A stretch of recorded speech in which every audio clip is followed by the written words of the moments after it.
Noong mga nakaraang linggo, na pag-usapan po natin yung nangyayari diyan po sa Manila Bay, di ba? Yung mga reclamation na ginagawa po nila, 6,600 hectares ang kanilang i-reclaim sa buong Manila Bay. Yan po ay mula Bulacan, Metro Manila hanggang Cavite.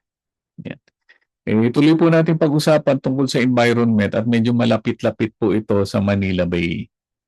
Ito naman po ay tungkol dun sa Las Piñas Parañaque Wetland Park. Ito po yung isla na nabuo na tinutumbok po ng ating airport, na tinubuan na po ng mga halaman, mga puno, naging mangrove, naging wetlands. At diyan po ay tinatambayan po ng mga ibon, mga endemic na ibon po natin, mga ibong Pinoy, at ganun din po yung mga migratory o yung mga ibon po bang galing sa ibang bansa at nagtatago dito sa Asia kapag malamig na po dyan sa bandang Russia. Mahigit pong 20 organisasyon, pinangungunahan po ng mga grupong kabataan, ang umalma po sa isang suggestion na lumabas po dyan sa Senado na ilipat itong protected wetland at yung mga ibon na nandyan na namumugad. Sa inilabas po na joint statement, kinundi na po ng mga grupo ang proposal na ilipat po ang Las Piñas Parañaque Wetland at ang mga migratory birds po dyan na nagbe-breeding sa isla. Galing po yung ideya kay Senador Raffy Tulfo, chairman po ng Committee on Public Services, nung nagkaroon ng isang hearing, bilang tugon po doon sa dumadaming bird strike sa mga eroplanong dumadapo o lumilipad mula po sa Ninoy Aquino International Airport. Bird strike po ba ay, alam niyo, may aeroplano po dyan, di ba? Jet po ang gamit po nila. Lumilipad po sila, gamit po ang jet engine. Humihigo po ng hangin. At kapag may lumilipad na ibon, nahihigo po yung ibon, papasok po dun sa jet engine na nagiging sanhi po ng aberya ng jet engine. Nagkaroon na po mga ilang aksidente, kailangang lumapag ulit ang eroplano dahil po sa bird strike. Sa hearing po noong isang linggo, inireport na umaabot na po sa 953 ang bird strike na niitala noong 2025. Nakarang taon po. At sa unang kalahati ng taong 2026, may nailista na pong 250 na bird strike. Parating pa lang po yung migration season, yung pagdating po ng mga migratory birds galing po dyan sa malamig na lugar. Inaasahan po yan itong period po ng Setyembre hanggang Pebrero, kung saan po inaasahan yung pagdating po ng kawan-kawan na migratory birds. At panahon na yan, tumataas po ang risk ng bird strike habang dumadami po ang ibon sa paligid po ng airport. Dito po binanggit ni Senador Raffy Tulfo na pag-aralan po ang relocation, paglilipat po nitong bird sanctuary na naunang iminungkahi daw po ng Civil Aviation Authority of the Philippines o CAAP. Sinagot po ng grupong kabataan, kasama dito yung One Pawikan Initiative, yung Mangrove Matters Philippines, na hindi nauunawa ng proposal ang relasyon ng migratory birds at wetland ecosystems. At masisira nito yung dekadang taon ng pangangalaga na ginawa po dito sa Las Piñas Parañaque Wetland.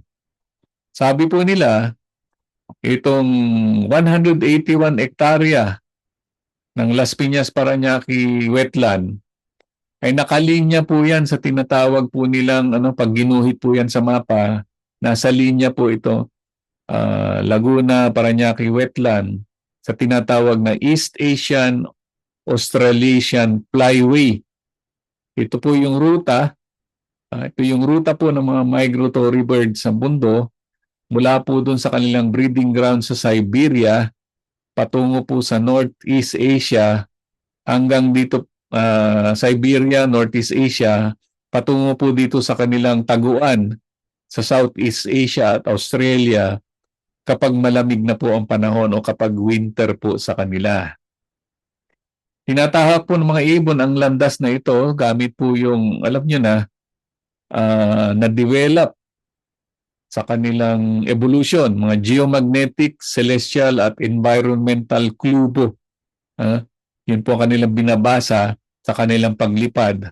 Na-develop po yan ng libu-libong taon ng paglalakbay. Ay hindi ito basta-basta mababago kapag inilipat po yung kanilang stopover. Tinutukoy po, nag-stopover po sa Pilipinas bago makarating ng Australia. Sinabi naman mismo po ni Senador Rapi Tulfo na challenging nga itong idea dahil maging ang Manila Bay ay hindi lang po kasi yung wetland ang pinag-usapan dito. Yung Manila Bay ay habitat na rin po ng migratory birds dahil alam niyo may mga mabababaw na lugar po dyan kung saan nanginginain po itong mga migratory birds. Pati na rin po local birds po natin sa kahabaan po ng Bulacan hanggang Cavite, Metro Manila. Meron pong mga lugar niyan kung saan po sila kumakain at namumugad. A flyway stopover cannot be relocated the way a building or a road can because its ecological value comes from its specific location, tidal patterns, and connectivity to the wider bay. Qualities that took decades of natural processes to form and cannot simply be recreated somewhere. Yan po ang pahayag po ng mga grupong makakalikasan. Hindi po physical na ililipat po yung isla, hindi po ganun-ganun kadali po yun. Madidevelop yung mga mangrove po, yung mga nesting area, yung pagkain po nila bago po matutunan ng mga ibon. Ang Las Piñas Parañaque Wetland Park ay diniklara po yung critical habitat sang-ayon po sa Presidential Proclamation 1412 noong 2007, isinama sa National Integrated Protected Area System sa ilalim po ng Republic Act 11038 o yung Expanded NIPAS Act noong 2018. At kinikilala po sa buong mundo itong Las Piñas Parañaque Wetland bilang isa sa tinatawag na Ramsar Wetland of International Importance. Meron po tayong 10 niyan sa Pilipinas. Matatagpuan po dito ang mahigit 163 na uri po ng ibon. Kabilang po yung nanganganib na Chinese egret at yung endemic po na Philippine duck. Sa peak po ng migration season, umaabot po sa 5,000 ibon po ang matatagpuan po dyan sa wetland. Nang kumakain po sila, namumugad, posibleng nagbe-breeding din. Mahigit na 30 hektarya ang mangrove na lumago po dito sa isla. Diyan mismo sa Las Piñas Parañaque Wetland, kung saan po sila nangingitlog. Ang mga ibon at sa ilalim po nitong mga mangrove, diyan din po namumugad ang mga isda. Diyan po sila nangingitlog, diyan po lumalaki yung kanilang mga similya hanggang lumaki po yan at handa na pong lumabas sa open water ng Manila Bay. At ang mga isda po yan, diyan po nakadepende ang kabuhayan ng mga maliliit na mangingisda. May malilit po silang bangka, iba walang motor nga po yung iba dyan, may balsa lang po. Nangingisda po sila dito sa Manila Bay at karamihan po ng mga isda niyan ay nangingitlog at lumalaki dito sa mangrove ng ating wetland. So mawawalan po ng hanap buhay ang mga malilit mangingisda kung ililipat po yan. Malaking tulong rin po itong mangrove bilang protection po pag may storm surge po ba, pag tumataas po ang dagat o nagkakaroon po ng malalaking alon, hindi direkta tumatama sa pampang kundi tatama muna dito sa mangrove. At sa dami po ng mangrove na yan, mabisa po ang mangrove sa pagbawas ng carbon o carbon dioxide sa ating hangin. Hinihigo po nila yan at sa ating napag-aralan sa elementarya, ginagamit po yung carbon dioxide sa kanilang photosynthesis. Mawawala po lahat yan kapag inalis po itong wetland sa Parañaque. Magiging itong lugar na yan, vulnerable po sa storm surge. At yung babahayan po ng isda, mawawala nga po. So sa halip na ilipat po ang wetland, hinihiling ng grupong kabataan ang airport safety na hango po sa international wildlife management practices sa ibang bansa na mag-a-identify po sa uri ng ibon na sangkot sa bird strike para po makagawa ng eksaktong paraan kung paano protektahan po yung mga ibon, maiwasan mga ibon na yan na maligaw po sa banda po ng airport. Ganon din po yung paghihigpit sa karera po ng kalapati. Laganap po dito sa Metro Manila itong karera po ng kalapati. Ay naliligaw din po itong mga kalapati na yan sa himpapawid po o sa airspace po ng airport.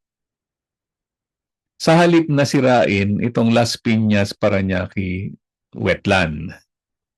Ibatay raw po sa siyensya ang pagresolba sa issue. The youth stand firmly with science. The youth stand firmly with the law. The youth stand firmly for nature. Yan po ang kanilang sigaw. In the first place po, nasa gitna po ng Metro Manila ang NAIA. Ano po ang Metro Manila? One of the densest spots of Earth sa buong mundo, no? Dense kasi ang Metro Manila. Isang malaking disgrasya lang po ay malaking epekto po yan sa buong Metro Manila. Kahit yan po lang sa may paligid ng airport. Alam niyo po, tingin po natin, mas practical pa nga po na ilipat ang airport. International standard naman po ang Clark International Airport. At lalo na po yung ginagawang New Manila International Airport sa Bulacan. At meron naman pong ginagawang Riles na magdudugtong sa Clark at sa New Manila International Airport ng Bulacan sa Metro Manila, itong North-South Commuter Railway. Meron din po tayong Sangli Airport, yan po sa may Cavite City, na pwedeng gamitin po sa mga maliliit na eroplano at pwede pang cargo. Dating ginamit po yan mga Navy po natin at ng mga Persang Amerikano ng panahon po nila. Meron naman po tayong Cavitex na magkukonekta po sa Metro Manila at sa Sangli. At ang Sangli, patungo po sa MOA, ay sa straight line po ay napakaikli po niyan. Kayang-kaya po yan ng boat ferry. Pwedeng mag-deploy ng boat ferry. So yan po ay ating opinion lang po. Sa halip na ilipat po yung wetland, parang mas madaling ilipat po ang airport. Ayan. Kaya lang, malaking negosyo po ang airport. Kung pera pag-uusapan, laking impact po niyan. Okay, sana po ay maganda po ang kahinatnan nitong usapin na ito at magkaroon ng magandang resolusyon dito sa usapin ng Las Piñas Parañaque Wetland Park.